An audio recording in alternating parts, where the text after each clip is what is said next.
الرسل وخاتم الأنبياء وعلى آله وصحبه أجمعين. أما بعد فأعوذ بالله من الشيطان الرجيم.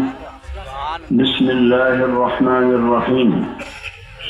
هل يستوي الذين يعلمون والذين لا يعلمون إنما يتذكر أولو الألباب.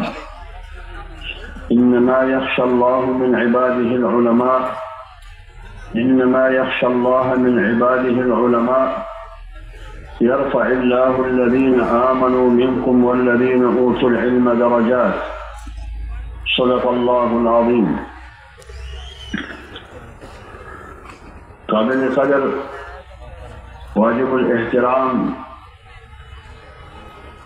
جناب شیخ الحدیث حضرت مولانا معین الدین صاحب دامت برکاتہم العالیہ، اور آج کے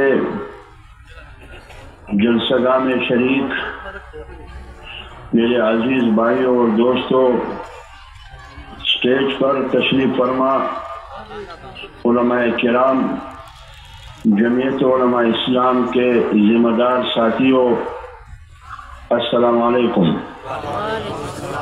سب سے پہلے میں حضرت مولانا معین الدین صاحب کا انتہائی شکر گزار ہوں کہ وہ ہمیشہ مجھے اپنے اس اہم محافل اور مجالس میں مجھے یاد کرتے ہیں، لیکن بدقسمتی سے گزشتہ سال بھی میں نہ آ سکا۔ اس کا بنیادی وجہ یہ تھی کہ آپ دوستوں کو معلوم ہوگا کہ گزشتہ سال 14 سپتمبر کو بلوچستان کے مستور کے ایریے میں مجھ پر بم بلاسٹ ہوا، دھماکے میں شدید زخمی ہوا، لیکن آپ دوستوں کی دعاؤں کی برکت سے، بزرگوں کی دعاؤں کی برکت سے، مجھ سے محبت اور عقیدت رکھنے والے دوستوں، طلباء، علماء اور نوجوانوں کی برکت سے، ان کی دعاؤں کی برکت سے اللہ تعالیٰ نے مجھے زندگی دی۔ لہذا اس بنیادی عذر شرعی کی بنیاد پر میں حاضر نہ ہو سکا۔ ان سال بھی حضرت مولانا معین الدین صاحب نے مجھے آج سے 5-6 مہینے پہلے یہ تاریخ لیا تھا اور میں نے وعدہ بھی کیا تھا، لیکن بدقسمتی سے پاکستان کے اطراف، اسلام آباد کے راستے، لاہور کے راستے، یہ سارے بند تھے۔ رات بھی میں لاہور سے تقریباً رات 8 بجے میں نکلا، کاموں کی تک میں 4 گھنٹے میں پہنچا، حالانکہ یہ 1 گھنٹے کا راستہ ہے، اور میں لاہور سے میرا ارادہ تھا کہ آج میں نے آنا تھا۔ 20 تاریخ کو میں کوئٹہ سے اسلام آباد آیا، اسی نیت سے، اسی ارادے سے۔ 21 کو پھر میں گجرات پہنچا، وہاں دوستوں کا ایک پروگرام تھا، وہاں میں شریک ہوا۔ پھر رات کو کاموکی میں دوستوں نے ایک مدرسے میں دستار بندی کا پروگرام رکھا تھا، وہاں بھی میں شریک ہوا۔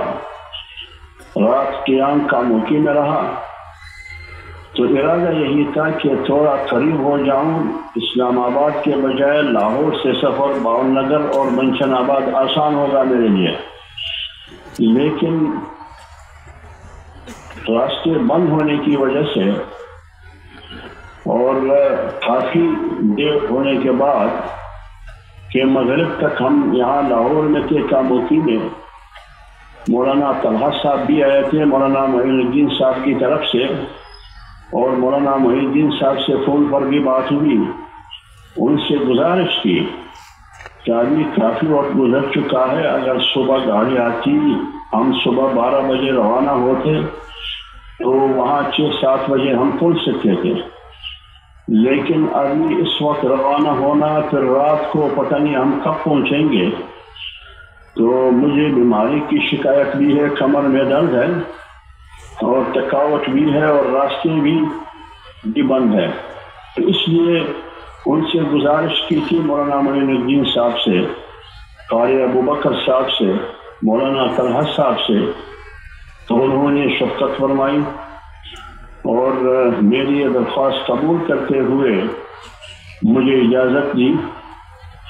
میں مولانا معین الدین صاحب کا اور تمام دوستوں کا شکریہ ادا کرتا ہوں اور ساتھ معذرت بھی چاہتا ہوں۔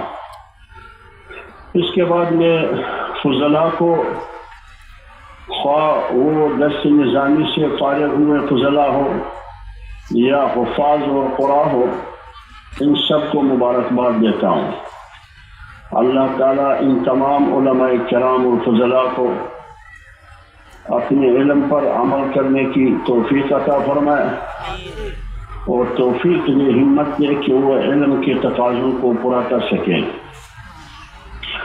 جہاں تک عام لوگ یہاں آج کے درسگاہ میں بیٹھے ہیں، ان سے بھی میری گزارش یہ ہے کہ دینی مدارس یہ اسلام کے قلعے ہیں، لہذا اگر ہم چاہتے ہیں کہ ہم دین سے وابستہ رہے اور ہماری یہ وابستگی مضبوط رہے تو دینی مدارس کو مضبوط رکھیں اور دینی مدارس اور علماء کرام سے تعلق مضبوط رکھیں، کیونکہ ہماری وابستگی دین سے یہ 3 طریقوں سے ہے: دین کی اشاعت، دین کی حفاظت اور دین کی اقامت۔